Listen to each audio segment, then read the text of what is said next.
So here we have the Vauxhall Corsa SE on a 66 plate. I'm going to start off by showing you around the outside of the car, and then we'll hop in and run through some controls on the inside. But from the outside, you can see it's a 5-door car with alloy wheels. Let's start off inside the boot and then work our way around the rest of the car from there.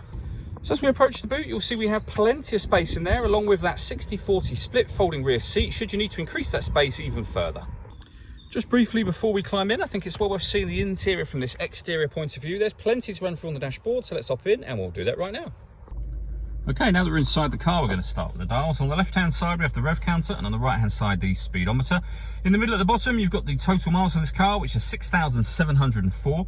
The information displayed above that can be changed using buttons on the steering wheel. At the moment, we have a digital readout for the speedometer, but you can have various different bits of trip computer information as well.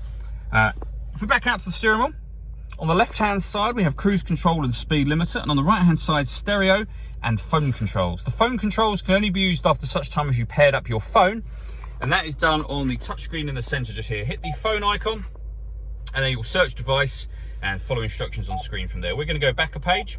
When it comes to music in this car, there's plenty of ways to listen to that. We have AM, FM, and DAB radio, USB input. You can also stream your music wirelessly via Bluetooth audio as well. So once you pair your phone, obviously you can make and receive phone calls as well as listening to your music. Plenty of ways, as I say, overall. If you press the home button, you'll get back to the main menu. You can connect up your smartphone via its USB cable and project some Vauxhall friendly apps up onto this screen here as well. To the left-hand side of that, we have various buttons. This one turns on the passenger heated seat. This one turns on your heated steering wheel. And this one will turn on the city power steering, which makes the steering extra light. So I say the passenger heated seat is just there. The driver's heated seat is over on the right hand side, along with the deadlocks, where you can lock the car doors from the outside.